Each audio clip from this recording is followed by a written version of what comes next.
A day in my life as a college student na walang pasok at bagong taon na mamaya. Ngayong hapon nga po ay may nagpahabol pa ng kanilang karuling na atake.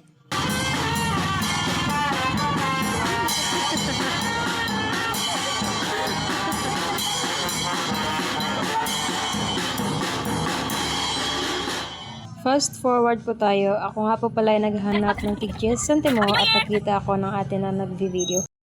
Ipinapadikit namin ang 10 centimo sa sahig ng buong bahay. Isa po yan sa mga nakasanayang gawain namin tuwing magbabagong taon.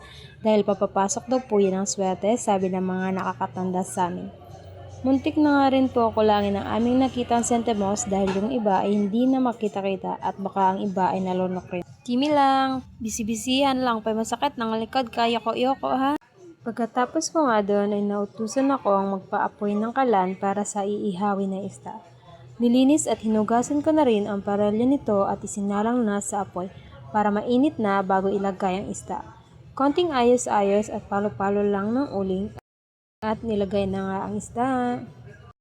Habang nagbabantay ng isda sa labas ay ibinalik ko muna ang mga hinugasang plato at nagpunas na ako ng stove at lababo dahil katatapos lang rin ng ilan sa amin maghapunan at para wala na ring masyadong kalat para sa second round ng pagluluto. Sinunod ko na ring hugasan ang mga kaldero at mga frying pan dito sa labas sa aming dirty kitchen. At habang naghuhugas ay binabawas-bawasan ko ang uling at binabaliktad-baliktad ang isda para hindi ito masunog. Pagkatapos ko ng pagbanlawan ang mga frying pan ay diniretso ko na lang itong isabit upang makatulo na at mabilis matuyo. Nilinis ko na lang rin ang buong lababo. Makatapos na ako doon sa mga hugasin sa kusina ay baliksalas naman ako. At eto nga, nagsabit na naman ako ng mga ubas sa bawat pinto at bintana, mula salas hanggang sa mga kwarto. Isa pa rin ito sa mga gawain namin tuwing magbabagong taon. Maya-maya ay napagdesisyonan na lang na palitan ng kortina sa salas ng bahay.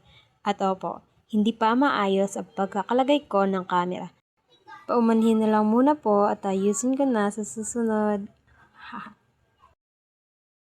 At bumalik na naman ako sa kusina. Akala ko rin tapos na ako dito pero dahil makalat daw ang babaw ng mesa ay iligpit ko muna. Puro lang naman iyan mga plastic at karton ng mga pagkain na in-order namin para sa handa mamaya. Dahil konti lang naman kami sa loob ng bahay.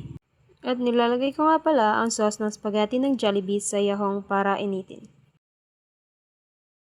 Naubos na rin ang inuming tubig namin kaya nirefillan ko na lang din ang water jug.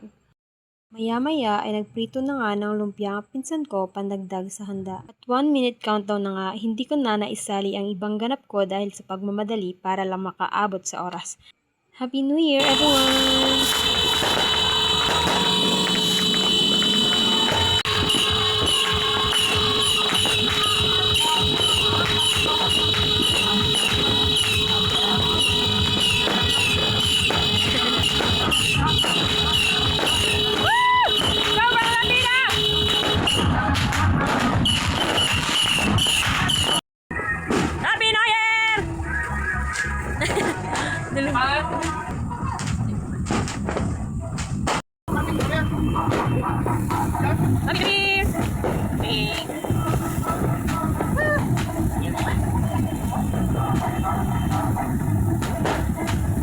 Wala kaming mga torotot at masyadong paputok dahil kami lang naman sa bahay. Goofy! Puro matatanda at masaya na kaming nanonood sa mga paputok at makinig sa mga ingay ng mga kapitbahay.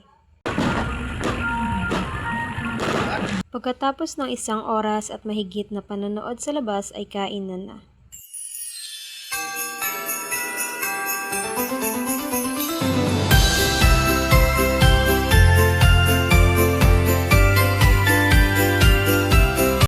Pagkatapos nga po ng kainan ay tinakpan ko na ang mga pagkain sa mesa para hindi lang gamin kinabukasan.